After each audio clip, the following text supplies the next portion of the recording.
प्यारे बच्चों, आप लोग को जो वादा है कि किए हुए थे लाइव आने का, सो नहीं पूरा है कि कर पाए। उसी की भरपाई के लिए हम वीडियो है कि शूट है कि कर रहे हैं। सर्दी से भी परेशान हैं और अस्वस्थ भी है, लेकिन फिर भी वादा अपना पूरा करने के लिए आज की पढ़ाई स्टार्ट कर रहे हैं। सबसे पहले जो है 2 अध्याय को ले रहे हैं, जिसमें पुत्र की बात है, बेटे की बात है। पहला अध्याय है प्यारे नन्हे बेटे को। प्यारे नन्हे बेटे को लिखने वाले हैं विनोद कुमार शुक्ल जी, और दूसरा अध्याय है पुत्र वियोग, सुभद्रा कुमारी चौहान जी। विनोद कुमार शुक्ल याद होगा आप लोगों को, जो आप लोगों ने पिछले क्लास में वर्ग 10 में पढ़े होंगे या 9th क्लास में पढ़े होंगे। मछली कहानी वही है, मछली कहानी वाली विनोद कुमार शुक्ल जी। और पुत्र वियोग सुभद्रा कुमारी चौहान जी ने लिखा है और हम लोग पढ़ते आ रहे हैं। बुंदेलों हर बोलों के मुंह से सुनी एक कहानी थी, खूब लड़ी मर्दानी हो झांसी वाली रानी थी। इसको लिखने वाले सुभद्रा कुमारी चौहान जी हैं। सबसे पहले विचार है कि करते हैं प्यारे नन्हे बेटे को।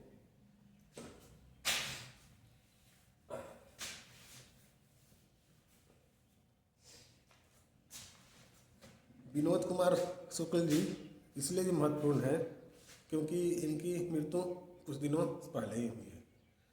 तो इनका परिचय है कि जानते हैं। वस्तुनिष्ठ प्रश्न में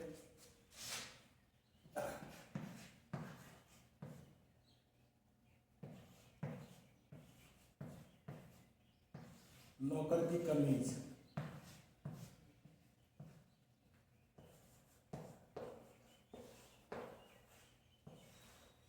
नौकर की कमीज विनोद कुमार शुक्ल जी का महत्वपूर्ण उपन्यास है। इससे कि अवश्य प्रश्न बनता है।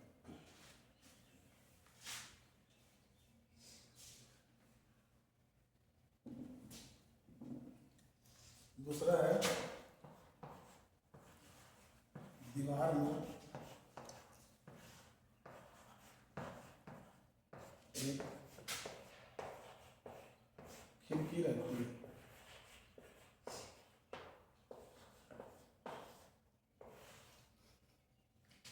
एक खिड़की रहती है।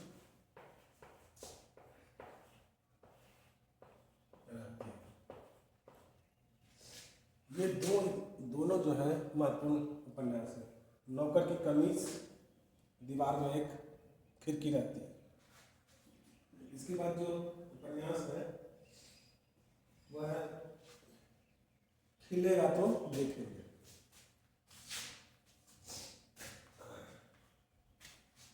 कपड़ा है कि भीगा हुआ है, इसलिए सही से बोर्ड जो है गीला हो रहा है। खांसी से भी परेशान है, हम देख रहे हैं। तो यह जो उपन्यास है उसका नाम है खिलेगा। फूल खिलता है, उसी से बना है। खिलेगा तो देखेंगे, देखेंगे। दिख रहा है वीडियो में, स्पष्ट आ रहा है। खिलेगा तो देखेंगे। ये इनके 3 महत्वपूर्ण उपन्यास हैं। इन तीनों को याद कर लीजिए, इससे एकदम जो है प्रश्न बनना ही है, नहीं बनने का कोई सवाल ही नहीं होता है। फिर से दोहरा दे रहे हैं। खिलेगा तो देखेंगे, नौकर की कमीज, दीवार में एक खिड़की रहती है। ये तीनों उपन्यास विनोद कुमार शुक्ल जी का लिखा हुआ है। इसके बाद इनको एक महत्वपूर्ण पुरस्कार मिला हुआ है, जिसका नाम है रघुवीर सहाय सम्मान। आप लोगों की पाठ्य पुस्तक में अधिनायक कविता पढ़ना है। अधिनायक को लिखने वाले रघुवीर सहाय जी हैं।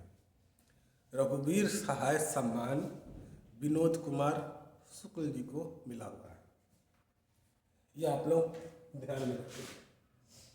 इसको मिटाते रहेंगे।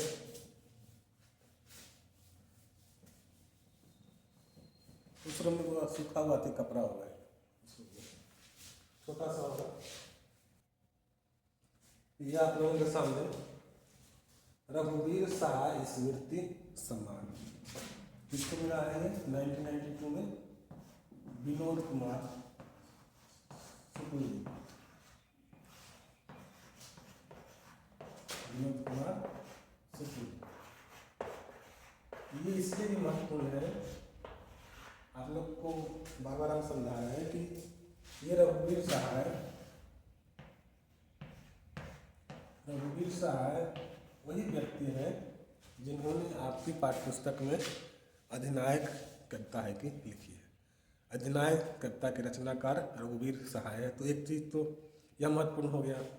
और दूसरा, रघुवीर सहाय सम्मान किसको मिला? रघुवीर सहाय सम्मान विनोद कुमार शुक्ल जी को मिला है 1992 1992 में। तो क्लियर हो गया। अब जो है इस विनोद कुमार शुक्ल जी के परिचय के बारे में और आगे है कि बढ़ते हैं।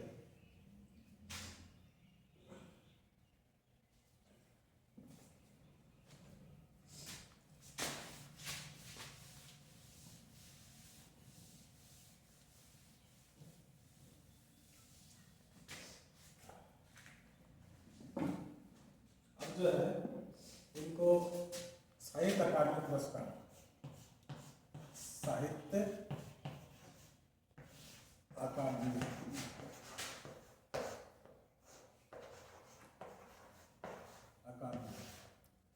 पुरस्कार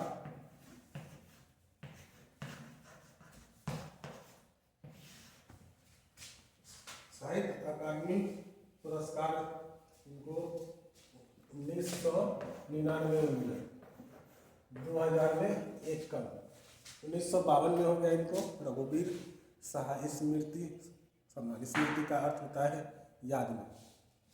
तो 1992 में रघुवीर सहाय स्मृति सम्मान मिलता है विनोद कुमार शुक्ल जी को।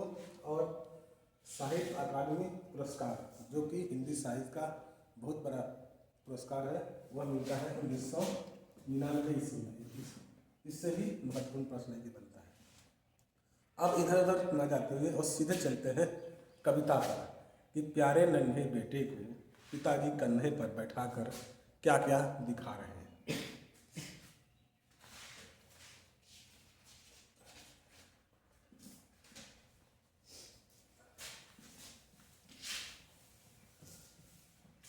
अब जो है प्रारंभ करते हैं कविता को। आप लोग भी रेडी रहिए। प्यारे नन्हे बेटे को में शीर्षक में बेटे, शीर्षक में बेटे का प्रयोग है।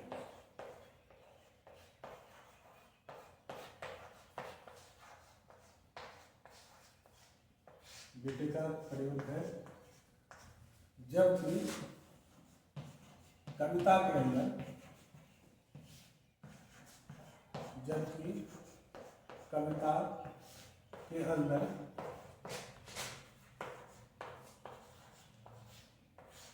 बिटिया शब्द का प्रयोग हुआ है। बिटिया शब्द का प्रयोग हुआ है।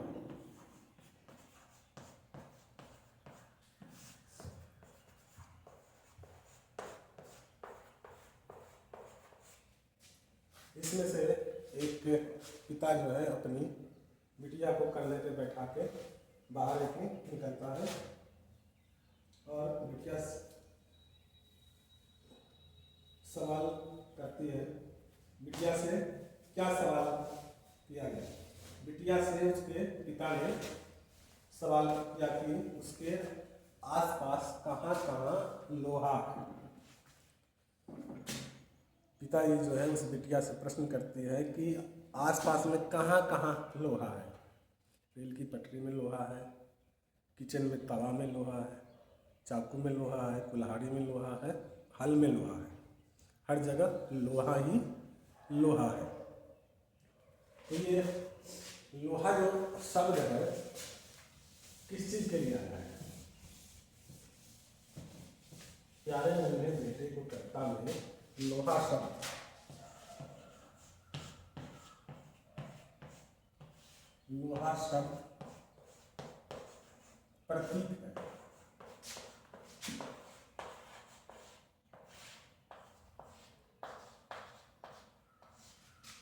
लोहा शब्द क्या है? प्रतीक के रूप में इस्तेमाल हुआ है। तो यह प्रश्न आ सकता है कि प्यारे नन्हे बेटे को कविता में किस प्रतीक का इस्तेमाल है किया गया है। तो यहाँ पे लोहा उस शब्द को प्रतीक के रूप में इस्तेमाल किया गया है। और इस प्रतीक का क्या अर्थ है? प्रतीक का अर्थ है यहाँ जिम्मेदारी।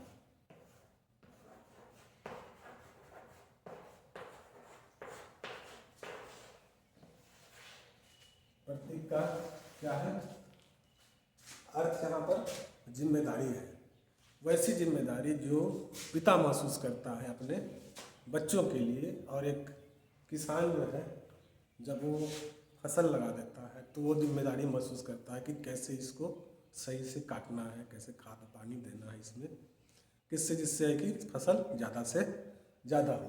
तो उस जिम्मेदारी का नाम है लोहा।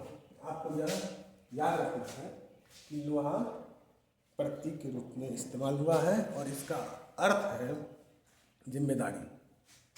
अब जो है आगे बढ़ते हैं। इस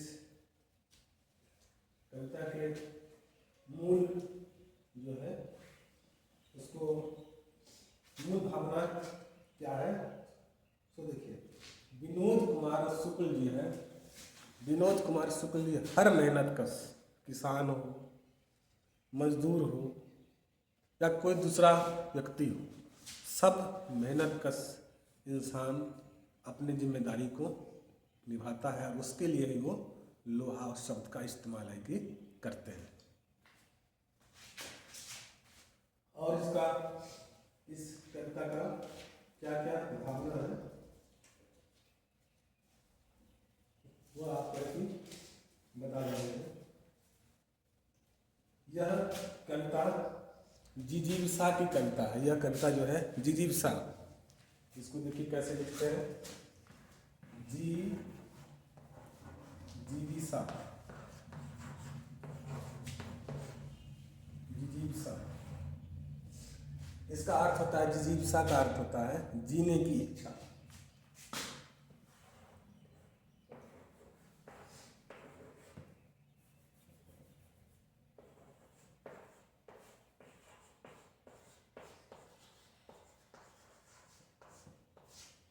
जीने की इच्छा को जिजीविषा कहते हैं।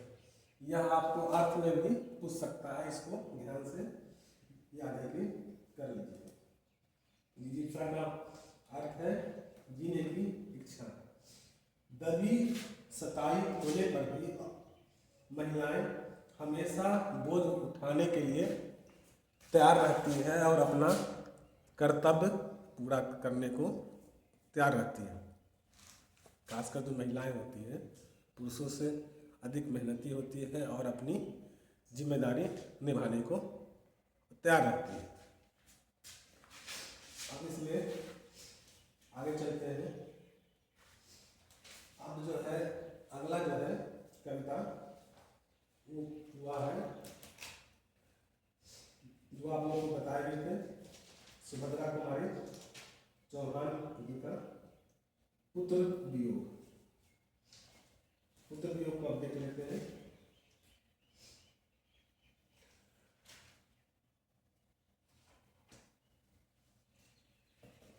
पुत्र वियोग में देखते हैं कि क्या क्या सहाय इसमें दिया हुआ। आप लोग हर कोई परिचित भी होंगे उनसे। प्यारे नन्हे बेटे को मैं और देख ले रहे हैं वह न छूट जाए, वह भी तो जरूरी है। जरूरी है, देखना भी जरूरी है कि कौन कौन सा इसमें है मेन चीज। सभी से अच्छा है हम देख रहे हैं इसलिए आवाज आ रही है आप लोग को। देखना है तो पता है ना, बहुत सारा इसका अध्याय है, तो इसमें से जो महत्वपूर्ण अध्याय है ऐसे कोशिश रहेगा कि आप लोग को सारे अध्याय को टच कर दें, कोई प्रश्न आपसे नहीं छूटे।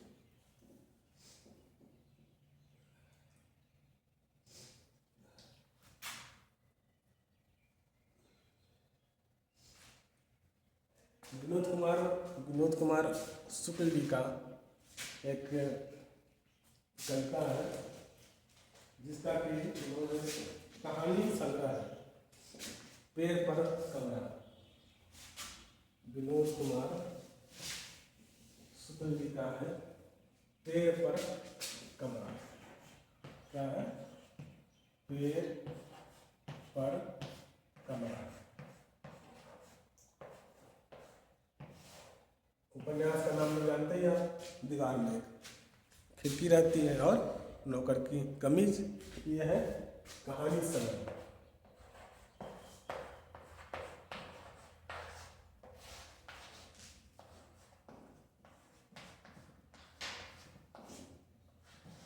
कहानी संग्रह है ये पेड़ पर कमरा। और इसका जो है इतालवी भाषा, इटली की भाषा में, इटली की भाषा पढ़ते हैं इतालवी भाषा, जिसमें इसका अनुवाद हुआ है। मुख्य चीज क्या है? अनुवाद।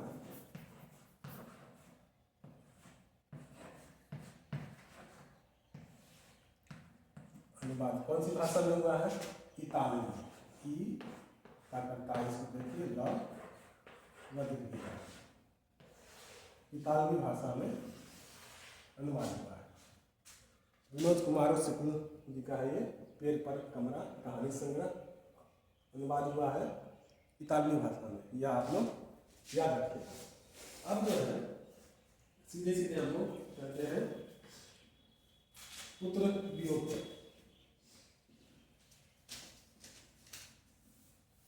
इसका जो मुख्य जो परिचय आपको पहले ही बता दिए थे, जो इनका जन्म जो है सुभद्रा कुमारी चौहान जी का जन्म है 16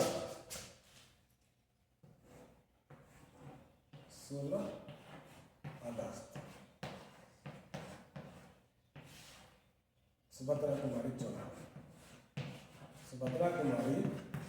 चौहान का जन्म है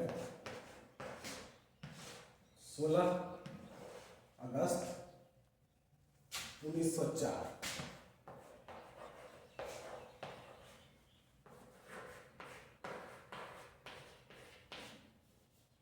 एक बड़ा ही महत्वपूर्ण प्रश्न बनता है इनका और पूछता है कि इनके कविता और संग्रह के क्या क्या नाम हैं।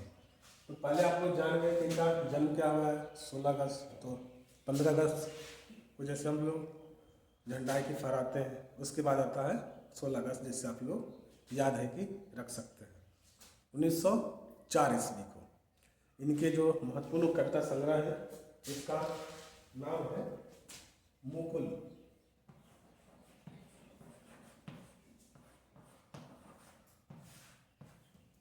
मुकुल है 1930 में, 1930। और त्रिधारा एक है, त्रिधारा। त्रिधारा का अर्थ होता है तीन धारा। ये दोनों इनके कविता संग्रह है। कविता संग्रह मुकुल त्रिधारा। मुकुल का जब प्रकाशन हुआ 1930 ईस्वी में, त्रिधारा, और दूसरा है त्रिधारा। ये दोनों कविता संग्रह है, इसको आप लोग याद रखिए। कहानी संग्रह है इनका।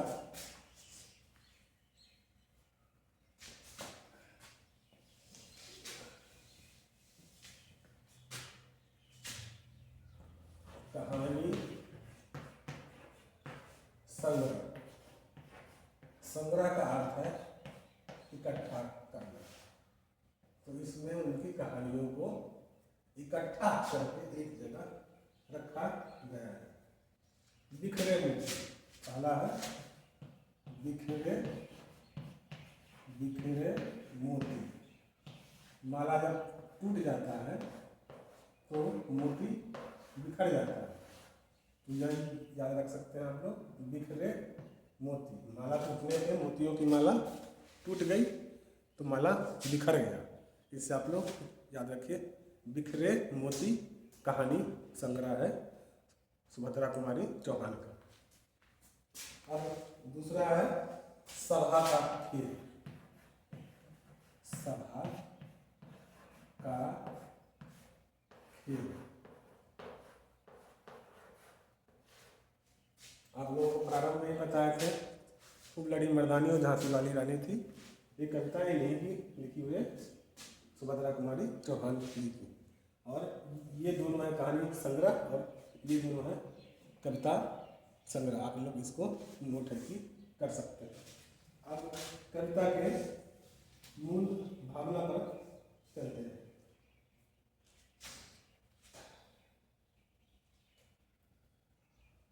जो इनका पुत्र वियोग जो कविता है, इसी मुकुल से लिया गया है। मुकुल से ही ये पुत्र वियोग कविता है लिया गया है। यह भी एक महत्वपूर्ण प्रश्न है कि बनता है कि पुत्र वियोग किस कविता संग्रह से लिया गया है। तो वह कविता संग्रह का नाम है मुकुल। इसका आप लोग याद रखिएगा।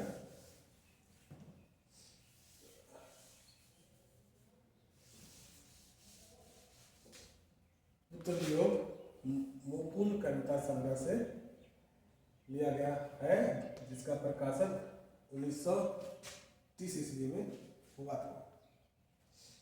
अब जो है इसकी कविता की मूल जो संवेदना है उस पर देखते हैं। किसी भी माँ के लिए उसके बच्चे का चले जाना सबसे बड़ा दर्द होता है, और उस दर्द को माँ ही महसूस कर सकती है, कोई दूसरा व्यक्ति महसूस नहीं है कि कर सकता है। इसीलिए इस पुत्र वियोग कविता में जो माँ जो है पुत्र के प्रतीक शब्द के लिए साथिन शब्द को प्रयोग में लाती है और पुत्र को कहती है और साथिन। देखते हैं कि इस साथिन को कैसे ये उपयोग है कि कर रही है।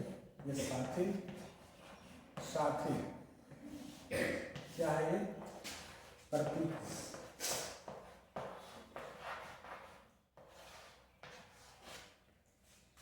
आप लोग को आगे चल के और भी हम बताएंगे कि प्रतीक क्या है, बिंब क्या है, फैंटेसी क्या है।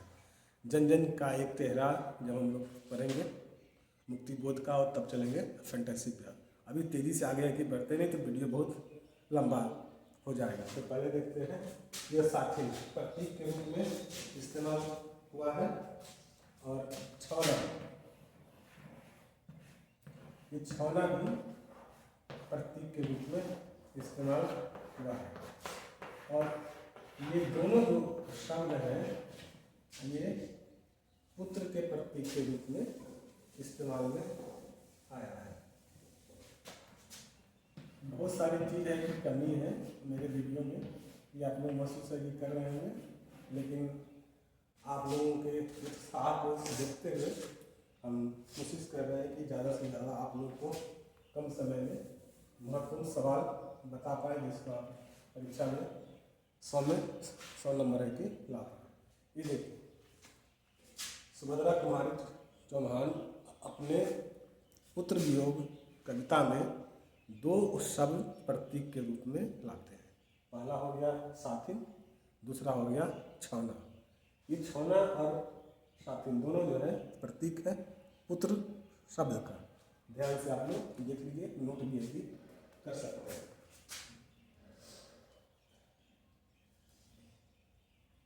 सुभद्रा कुमारी चौहान पुत्र वियोग में तड़पती हुई कहती है, सारी दिशाएं प्रसन्न है, विश्व उल्लासित है, क्योंकि मेरा खोया हुआ खिलौना जो पुत्र उनको छोड़ के चला गया है वह उनके पास नहीं है और उन्हें किसी काम में मन नहीं लग रहा है।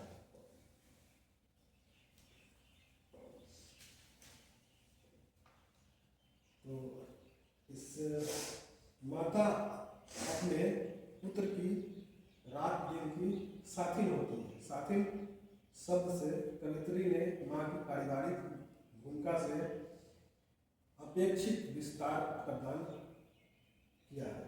उन्होंने अपने पुत्र का जो जिम्मेवारी होता है उसको विस्तार आगे करते हुए साथिन का इस्तेमाल है कि किया है कि पूरा विश्व जो है इनका उल्लासित है, लेकिन ये पुत्र वियोग में अभी भी उदास है।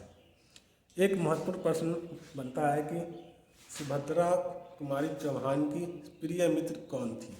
आप मेरा पुराना वीडियो भी देखिएगा।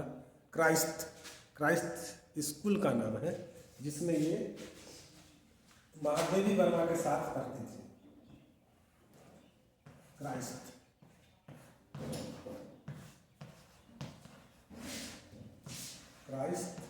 विद्यालय है जिसमें महादेवी वर्मा मित्र है इनकी। सुभद्रा कुमारी चौहान की मित्र कौन थी, ये प्रश्न पूछता है।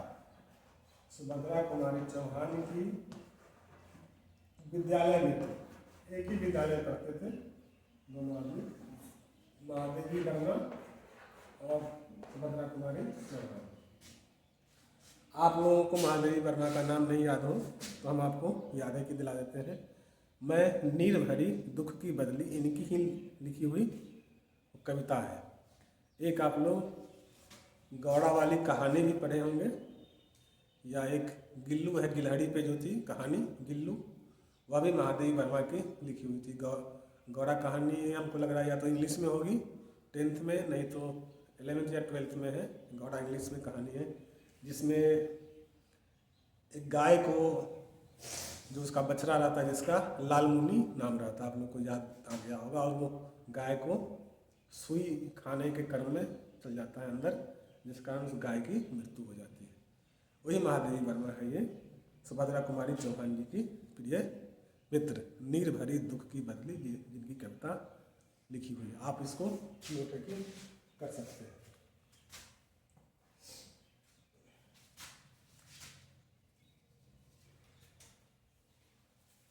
अब चल रहे हैं जन जन का चेहरा। जन जन का चेहरा है उसको अभी देख लेते हैं हम लोग। जन जन का चेहरा और अधिनायक, इन दो कविताओं को देखते हैं। जन जन का चेहरा, ये जन जन का चेहरा।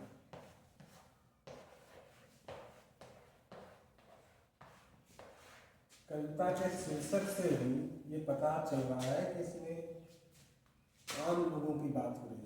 किसकी बात हो रही है यहाँ पर? आम लोगों की। आम लोगों की बात हो रही है।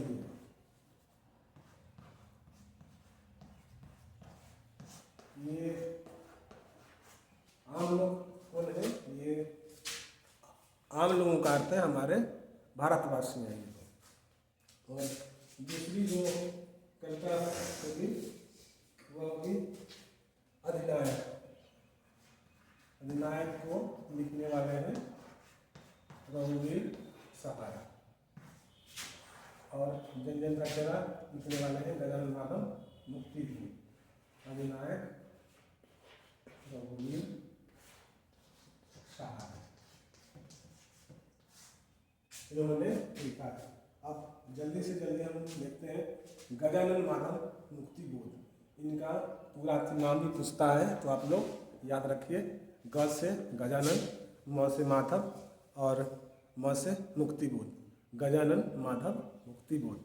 इनके महत्वपूर्ण जो कविताएं हैं, सबसे लंबी कविता के नाम से जाना जाता है, जिसको कि हम लोग अंधेरे में कहते हैं।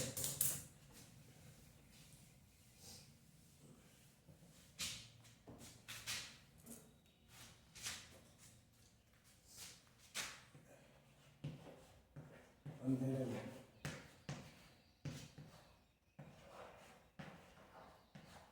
ये क्या है? लंबी कविता। लंबी कविता।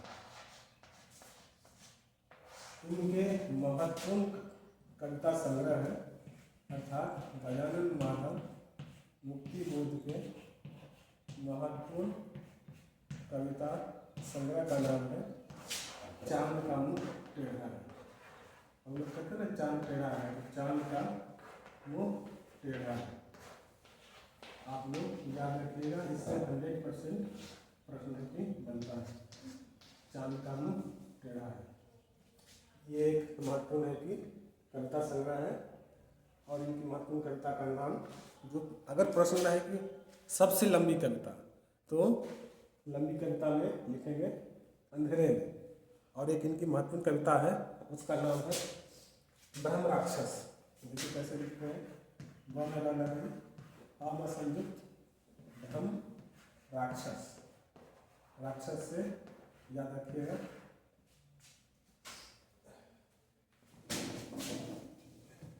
ये क्या है?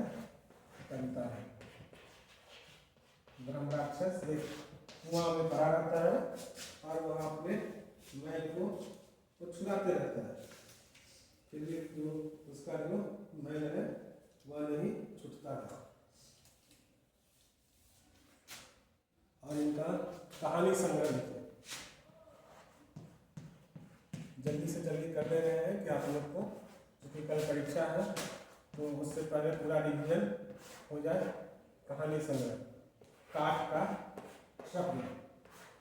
काठ का सपना इसका लिखा हुआ है। कहानी संग्रह है। काठ, जिस बेंच पे बैठते हैं आप लोग, जिस चौकी पे बैठते हैं, किस चीज़ का बना रहता है? काठ का बना रहता है, लकड़ी का बना रहता है। तो आप लोग उसको याद रखिए, काठ का सपना। और ये क्या है? क से काठ और क से कहानी। तो जैसी देखिए, अगर प्रश्न रहे कि काठ का सपना क्या है, तो यह भूलिए मत कि क से काठ है और क से कहानी है। ये क्या है? कहानी संग्रह है। किसका है? गजानन माधव मुक्ति बोध जी का। इनका एक महत्वपूर्ण आलोचना है। आप लोगों ने कामायनी का नाम सुना होगा। कामायनी कौन है कि लिखे हैं? लिखने वाले हैं जयशंकर प्रसाद। इनका आलोचना साहित्य क्या है? इनका आलोचना साहित्य का नाम है, बड़ा ही महत्वपूर्ण नाम है। और ये पूरे जीवन आप प्रश्न आपके काम आ सकते हैं। साहित्य आलोचना में है इनका कामायनी एक पुनर्विचार। कामायनी एक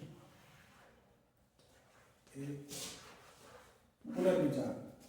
इसलिए लाइव रहते आप लोग और अच्छे से हम बता पाते, लेकिन चलिए नहीं हुआ है, फिर 24 घंटे बाद कहा है, तो फिर किसी दूसरे चीज में प्रस्तुत हो जाएगा आपके लिए। आलोचना साहित्य क्या है? कामायनी एक पुनर्विचार। किनका लिखा हुआ है? गजानन माधव मुक्ति बोध जी का। तो इस कविता का जो सार है वह लेके चलते हैं। इस कविता का सार जो है वह है संघर्ष से है। जन जन का चेहरा एक में कवि जो है पीड़ित और संघर्षशील जनता का पक्ष लेते हैं कहते हैं अपने अधिकारों के लिए संघर्ष करने वाले लोगों का चेहरा सारी दुनिया में एक ही है। संघर्ष करने वाले जितने लोग हैं, चाहे एशिया में हो, यूरोप में हो, चाहे गांव में हो, शहर में हो, इंग्लैंड में, अमेरिका में, कहीं भी हो, उन सब का चेहरा एक ही है और वह है एक मुट्ठी। एक मुट्ठी यहाँ प्रतीक है संघर्ष का। तो आप लोग इसको नोट रेडी कर लीजिए। एक मुट्ठी, मुट्ठी बंधा हुआ, एक मुट्ठी बंधा हुआ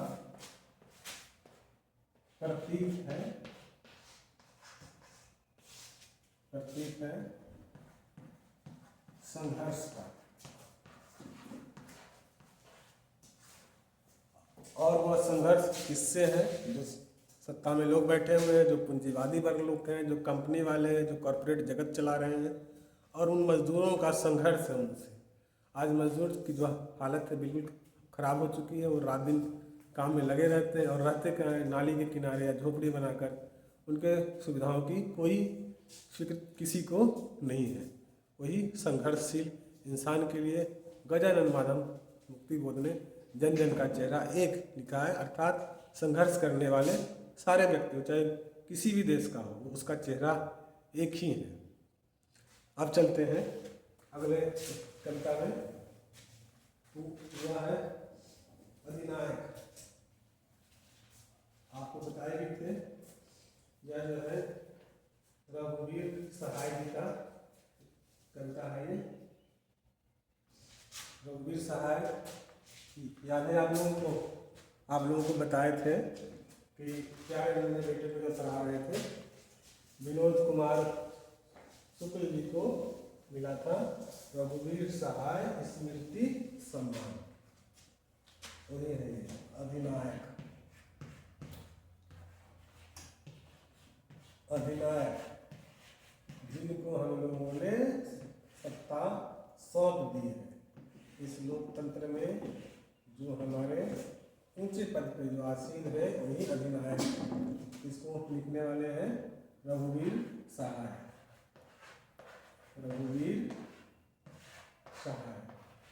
और जो इस कुर्सी पर हमारे द्वारा लोकतंत्र प्रक्रिया के द्वारा जो हम लोग जिसको भी कुर्सी पे बैठा दिए हैं, वह वहाँ बैठ के हमारी समस्याओं को सुलझाने के बजाय वह जो है अपने आराम के बारे में अपनी चिंता ज़्यादा हैवी कर रहे हैं और आम लोगों की कोई चिंता नहीं कर रहे हैं। तो ये अधिनायक को लिखने वाले हैं रघुवीर सहाय। इनका जो जन्म है, जन्म उत्तर प्रदेश में हुआ था। लिख दिए यूपी अर्थात उत्तर प्रदेश।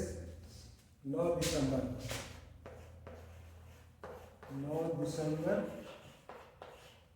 1929। इसको याद रखें कि जन्म हुआ था इनका उत्तर प्रदेश में 9 दिसंबर 1929 को हुआ था। ये जो इनका मुख्य जो काव्य संग्रह है वह है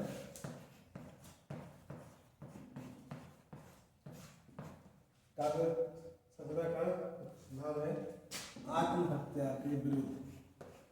आजकल आप लोग देख रहे हैं, आप लोग भी कोई प्रेशर है कि मत लीजिए, आपका काम है आत्महत्या के विरुद्ध।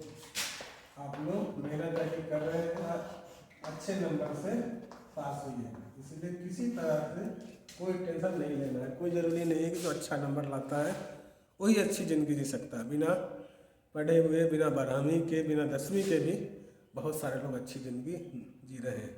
कई सारे उदाहरण में हमारे सचिन तेंदुलकर जी को देखिए, इतना अच्छा क्रिकेट खेलते हैं, पढ़ाई की कोई ज़रूरत नहीं थी। इसलिए अपने स्किल को बढ़ाना है, अपने कौशल को बढ़ाना है और अपनी व्यक्तिगत रुचियों पर ध्यान एक ही देना है कि कैसे व्यक्तिगत रुचि के द्वारा हम अपने कौशल का विकास है कि कर सकते हैं और जीवन में भी सफल है कि हो सकते हैं। तो अगला इनका जो काव्य संग्रह है वह है हंसो हंसो जल्दी हंसो। इससे भी याद रखिएगा, हंसो हंसो जल्दी हंसो। ठीक। अब जो है अगला है सीढ़ियों पर धूप में। कौन सी है? सीढ़ियों पर। कहाँ पे आ रही है धूप? सीढ़ियों पर। सीढ़ियों पर धूप में। सीढ़ियों पर धूप में।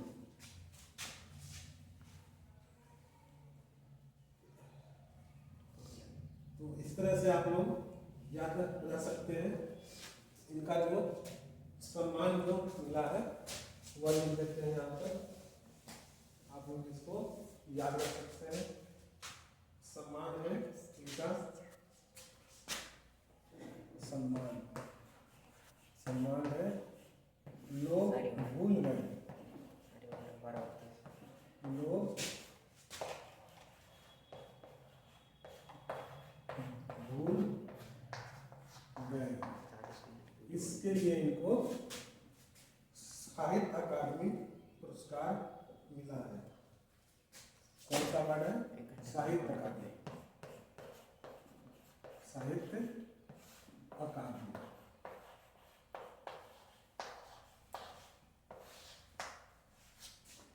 दूसरा है इनको मिला है साहित्य अकादमी पुरस्कार। और ये दूसरे तार सप्तक, दूसरे तार सप्तक में शामिल, दूसरे तार सप्तक में शामिल है। कब हुआ था तार सप्तक का प्रकाशन? 1951 में हुआ। 1951 में।